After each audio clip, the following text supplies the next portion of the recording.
Welcome to the She Said Privacy, He Said Security podcast.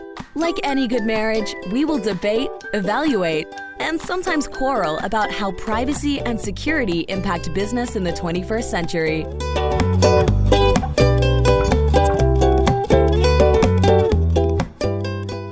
Hi, Jody Daniels here. I'm the founder and CEO of Clover Advisors, a certified women's privacy consultancy. I'm a privacy consultant and certified informational privacy professional, providing practical privacy advice to overwhelmed companies. Hi, I am Justin Daniels. I am a shareholder and corporate M&A and tech transaction lawyer at the law firm Baker Donaldson, advising companies in the deployment and scaling of technology. Since data is critical to every transaction, I help clients make informed business decisions while managing data privacy and cybersecurity risk. And when needed, I lead the legal cyber data breach response brigade. And this episode is brought to you by Clover Advisors. We help companies to comply with data privacy laws and establish customer trust so that they can grow and nurture integrity. We work with companies in a variety of fields, including technology, e-commerce, professional services, and digital media. In short, we use data privacy to transform the way companies do business. Together, we're creating a future where there is greater trust between companies and consumers. To learn more and to check out our best-selling book, Data Reimagined, Building Trust One Bite at a Time, visit redcloveradvisors.com. So typically, Justin, you are the one who makes some kind of funny joke. But today, I'm not going to make a funny joke. I'm going to start our transition. Okay, take it away. So by the time this airs, this is going to be our first podcast since we had some pretty big losses in our family. And I wanted to take this time to say thank you to everyone who has reached out. You might know I lost my dad in early March, and 24 hours later, we lost Clover Advisors Chief Canine Officer, as someone once coined him, which is Basil. And if you've been listening to this podcast for a long time, you have potentially seen Basil. He often made cameos because he wanted pets while we were recording, or he barked to let us know that there was a leaf or a garbage truck, or he just wanted some attention.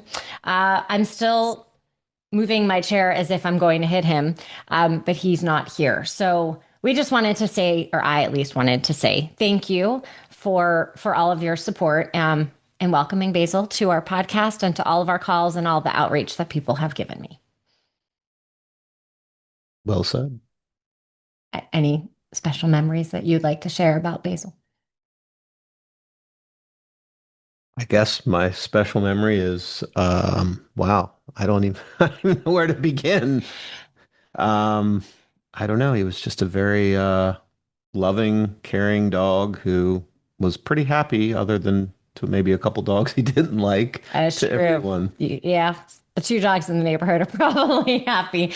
But in all seriousness, I believe dogs are people too. So thank you. And if you want to read more about my dad, I wrote something pretty special and meaningful, and that would have been released, I guess, on March 17th. So feel free to go back. But let's bring it back to privacy and AI.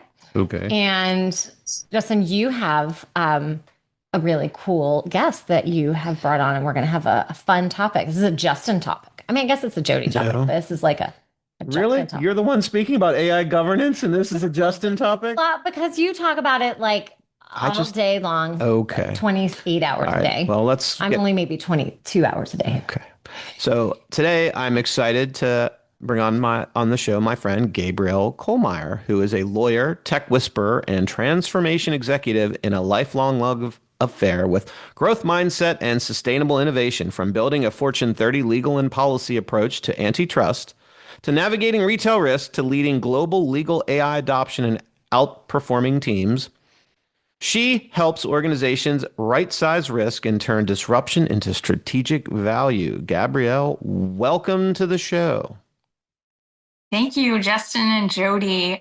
What a special day to be on here. And I read the beautiful piece that you wrote about your dad and saw the pictures of your chief canine officer, Jody, and just grateful for you sharing all of those memories, and really grateful to be here with you both. Thank you. I love this tech whisperer and lifelong love affair. This is one of the best intro sentences I've ever seen. So tell us all about your career journey and how you became the tech whisperer and how you have a lifelong love affair with growth and sustainable innovation. Um, well, thanks. So I have to say, I don't know that I had the full-on love affair that I have now, lifelong, because there really were kind of these pivot points throughout my career. So I started law school feeling kind of like an outsider because I didn't grow up in the US, and so everything was new. So I was just trying to take in as much information as possible to understand things, and loved having this place where I could learn a whole lot of different things and incentives and how people are thinking, and then being creative and innovative around coming to solutions, legal solutions for that, and took that into big law and jumped into the world of antitrust, which I was surprised to find myself loving. But I think it was partially the ability, again, to learn lots of different things. I was working on so many different industries, from air cargo to fiberglass insulation to baby products to golf clubs. I think it was just learn about this industry and then apply the law to these different facts and the economics around it as well. And then went from big law, where I, did a lot of complex litigation and then a lot of mergers and acquisitions, into my first in-house gig, and was in a Fortune 30 telecom company, right when it had acquired two tech companies, AOL and Yahoo. So it was Verizon. And so I had the huge pleasure of, right off the bat, my first week in, getting to not only represent a highly regulated conservative company and see how that all works, and how do you approach and build governance, in that case around antitrust in that space, but then the very different world of these tech acquisitions that we had just brought in. And I became their main lawyer for all of these digital advertising investigations that were taking place around the world. And that really got me into this world of technology, emerging technologies, big data, that then led me to AI.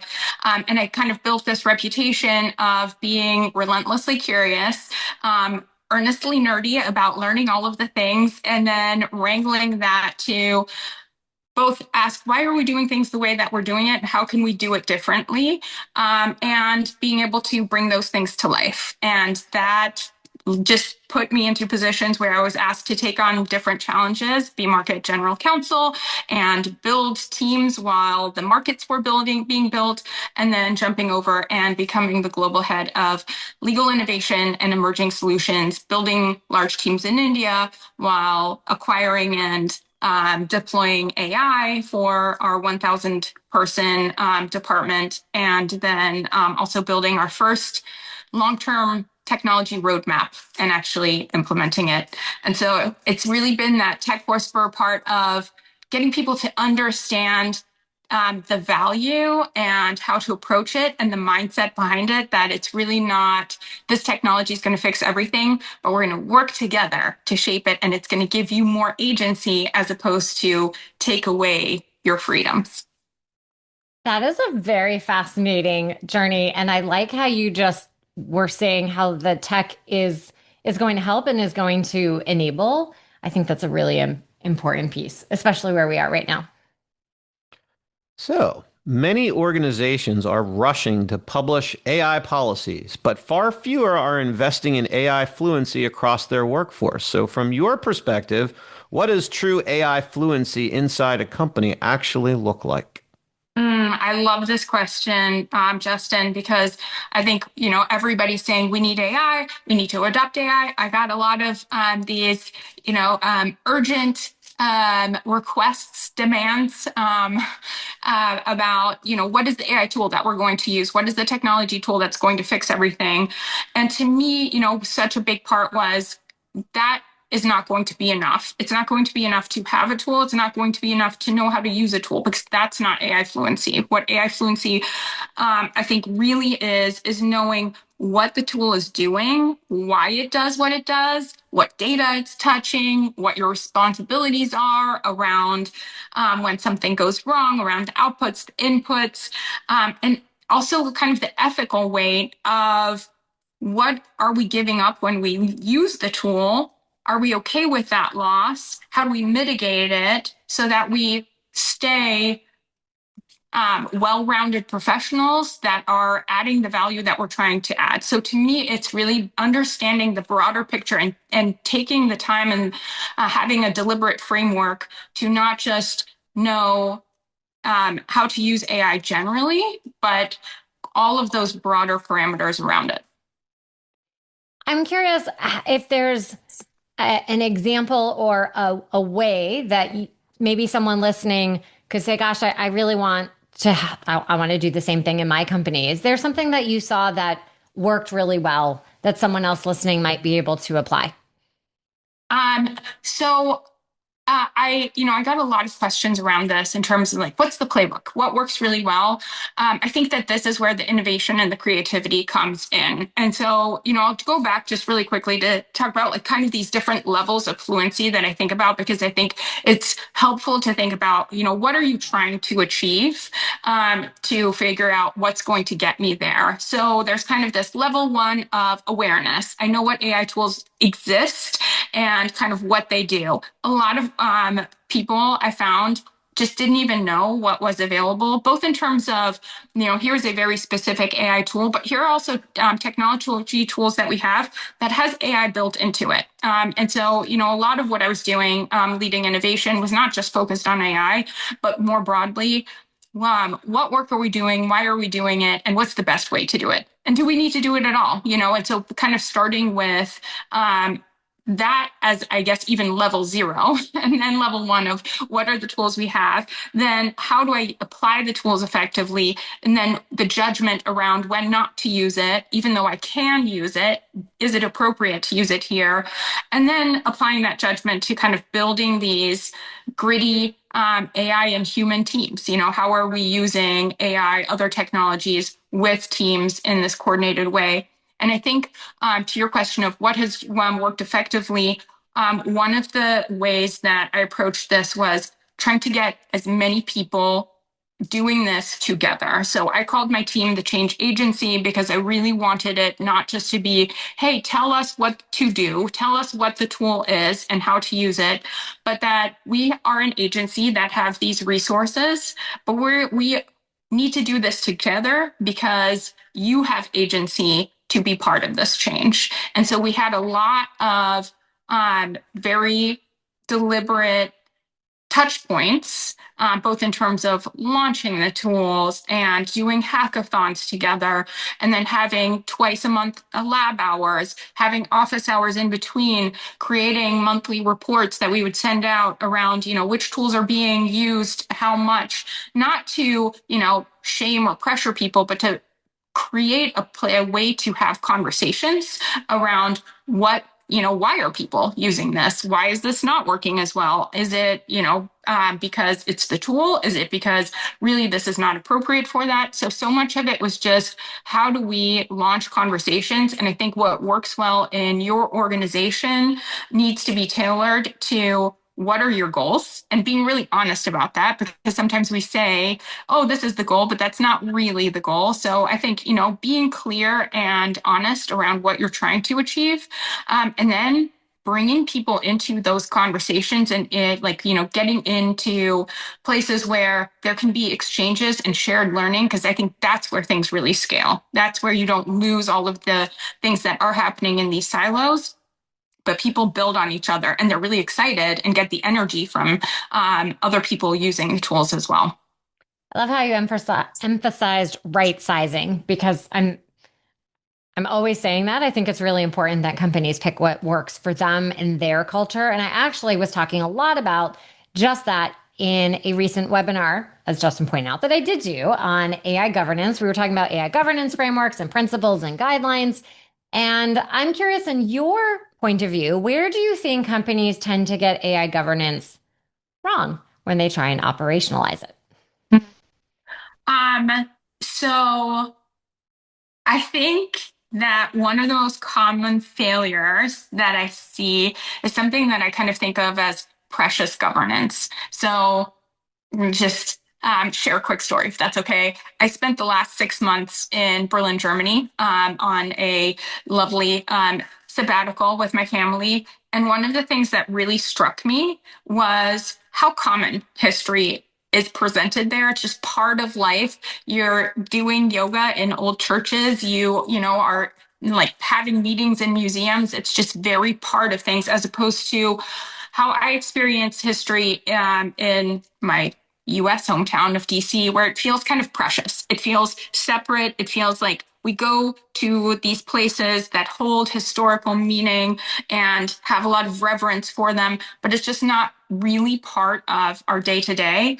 And I think the problem that a lot of organizations have with governance is that it's the same kind of thing. You spend a lot of time and energy forming committees, creating the perfect policies, putting things together, if there is a policy to begin with. But, you know, the ones that do, a lot of energy goes into creating that. And then it's published on an internet site and nobody ever looks at it. And it's not actually operationalized and part of things. And so I think not creating the frameworks and the accountability and the revisiting and the feedback loops so that it really becomes something common and not something precious is something that would make governance much more meaningful and robust and really achieve what we're trying to achieve, not just have a beautiful papered governance, but an actual lived governance.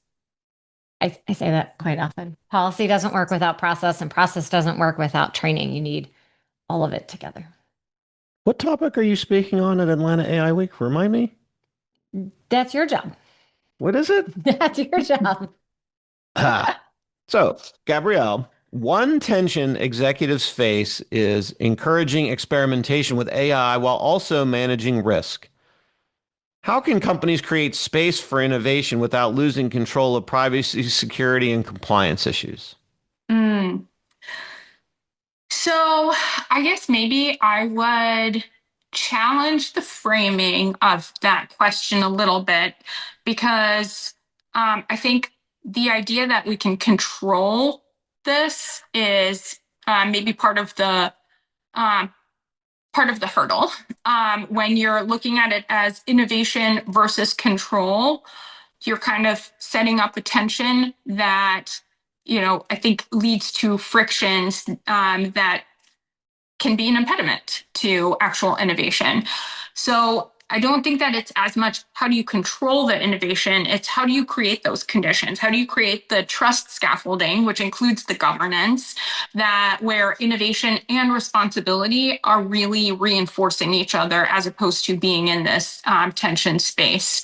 And I think right now, so much of it comes down to really grappling with risk and prioritization and being really clear around that. I think in a lot of spaces, compliance professionals and lawyers are often extremely risk averse. And how do we eliminate risk? How do we control risk? And I think it's more, you know, going back exactly what you said before, Jody, how do we right size the risk? How are we really clear around what the risk is, as clear as we can be, but thinking more broadly, and then, you know, saying, okay, this is your sandbox. These are the guardrails. We don't jump in without any of those guardrails, but within that, go forth and, you know, make smart experimentations, do try things. We want to see, you know, where things go here and build on that.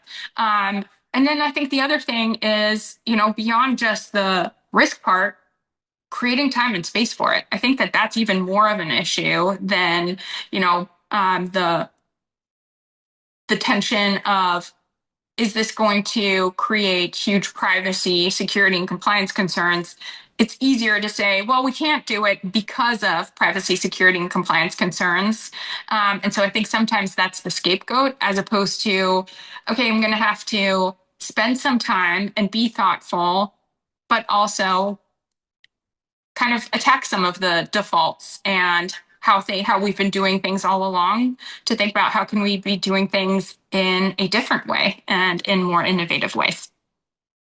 Well, it's interesting how you just mentioned you need to find the time because it also seems like people need to find time to be able to keep up with what appears to be a weekly announcement of this LLM or this new tool with their big latest changes and how it's going to be this great new model and solve all these really interesting new use cases.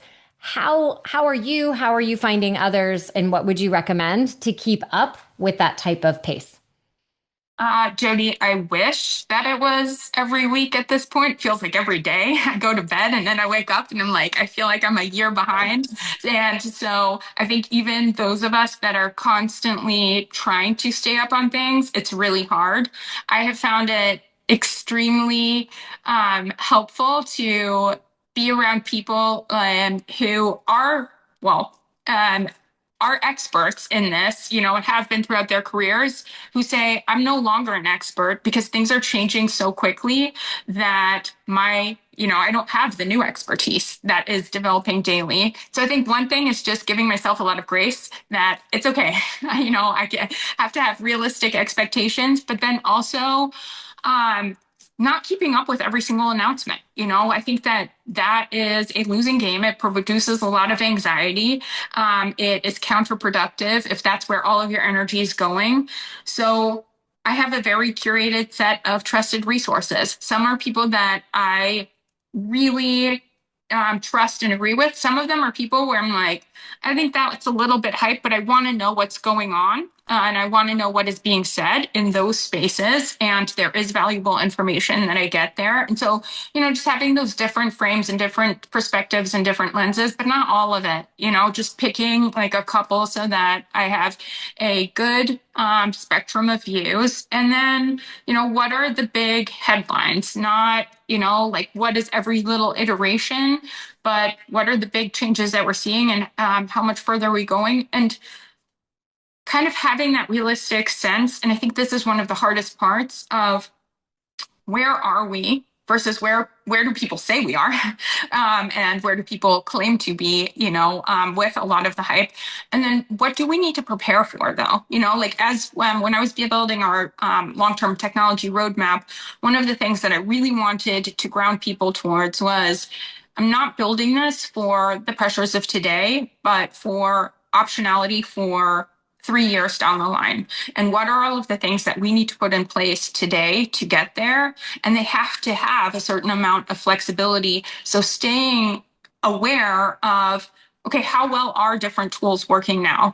And what exposures are they creating? And where is there potential retraction going to be taking place because of potential privacy violations and security violations that then diminishes the trust in the tools and makes us use them less. And so, I think it's a constant calibration, but I try to go easy on myself and be as realistic as possible and spend more time talking to really smart people that are actually doing things, that are actually building and implementing, as opposed to telling us what we should be doing. So the people that I love following the most are not the ones that preach a gospel, but are there to work together and learn together as we're figuring all of these things out. I often get questions of resources. And so you shared you have a couple different trusted people and resources. Are there any that are maybe, organizations or people that you'd feel comfortable sharing so someone listening might be able to also expand their learning? Sure. Well, first I'm going to plug one thing that is a huge passion project of mine that focuses on AI fluency, which is the ABA's Center for Innovation that I know, Justin, I think we've gotten you roped into and will continue to get you roped into more. And the Commission on Women, actually, which I'm a commissioner on the commission, we partnered up to create a 21 days of AI Grit and Growth Mindset Challenge. And the idea behind this was really, how do we get as many people as possible really thinking about the tools in this holistic AI fluency way? What are the things that I should be aware of and thinking about? I think, there certainly are the enthusiasts that will just throw all of their data in. And I'm guessing, Jody, you and I probably both feel like, halt, think about what you're doing before, and like, where is this data actually going, and what is the trail that you're creating. But also, I want to reach the people that are overly hesitant and not using this at all, and kind of like, I don't like it, I don't want to be part of it, I don't have time for it, to be thinking about where are their good uses? How are other people using it? And how can I know enough about what is going on, and what the tools do and what their capabilities are, so that I can be part of the bigger conversations around how they should be used, whether at work, in my communities, in my schools, where whatever your spaces are. I think that it's so important to create that fluency. So the ABA 21 Days of AI Grit and Growth Mindset Challenge is one source for building the fluency. And then for getting the information, I've got a lot of podcasts that I follow that I think that there are so many, it's hard to say. I like Hard Fork. I like the AI Daily Brief. I like Waking Up with AI for my legal friends. And then I have a lot of different people that I follow on LinkedIn. And if you want to follow me, you'll see, all the different things that I like, because I do a lot of saving and liking. I think it kind of just depends what space you're in, because I see a big difference between, what law firms are interested in, and lawyers in law firms versus smaller company GCs and legal professionals versus people that are in larger corporations. There are some similarities, but I think if you follow, people that don't have the same environment as you, can be really stressful, because they're just playing in a different field, and they have different restrictions, and you can feel like, oh my gosh, I should be doing so much. I should be leading a team of AI agents at this point. And that just might not be the reality that is possible in your day to day. And it might not at all be necessary. So I think, finding different voices and just seeing what they're posting, what they're liking, and exploring things that way has been really helpful to me. Very, very helpful. Thank you so much for sharing. So, Gabrielle, what is the best practical AI privacy or security tip you would give to our audience around responsible AI use? I think it is thinking, broadly. I guess I would start with what I tell my kids, which is just know everything that you're putting into the internet, into an AI prompt, could potentially come back. Assume everybody can see it. Don't put things in there that you don't want to necessarily, have other people know, because there is no guarantee of privacy once you put things online. And I think that also, goes for a lot of AI tools, unless you have a very secure enterprise grade environment. So I think being really thoughtful about what you're putting into your prompts, what you're putting into your AI tools matters. But then I do really think that it's so important to get in there and try different things, try the low risk things, see what does work for you. I think being part of it and exploring is just critical to be part of the conversation. And I think it also really mitigates some of the anxiety around it. So that might be less of, specific privacy security advice, but more around building your AI fluency. And then, while you're doing that, have those thoughts around, where is this data going? What are the potential exposures that I should be thinking about, and not just using it? And when you are not thinking about AI governance, AI innovation, what do you like to do for fun? So I feel like AI governance and how do we really get people excited about transformation and doing things differently and creating value from that in ways that are sustainable and benefiting is constantly on my mind. So I run, I take hikes, but I'm always thinking about it, except I recently started doing ballet, and I'd never done ballet before. So starting ballet in my 40s. And one of the things that I love about it is that I feel like it demands my attention in a way that I cannot be thinking about AI governance. So I think it is the one thing where I am purely focused on my very strict French ballet teacher that likes to yell at us. And there's something so delightful about that also, that, I'm being bossed around as opposed to having to be the one that's bringing all the energy. I only need to focus on the millions of different things that you need to focus on while doing ballet. Plus, you get to wear very cute pink shoes, which is also fun. I love that. I don't think we've had a ballet one yet. We have lots of hikes and outdoor activities, too many racket sports. I love ballet. So that is awesome. Well, Gabrielle, thank you so much for joining us today. If people would like to connect, where should they go? I am pretty active on LinkedIn, so definitely send me a request. Would love to be connected. Amazing. Well, thank you again for joining us. We really appreciate it. Thank you. This was so great. Thanks for listening to the She Said Privacy, He Said Security podcast. If you haven't already, be sure to click subscribe to get future episodes and check us out on LinkedIn. See you next time.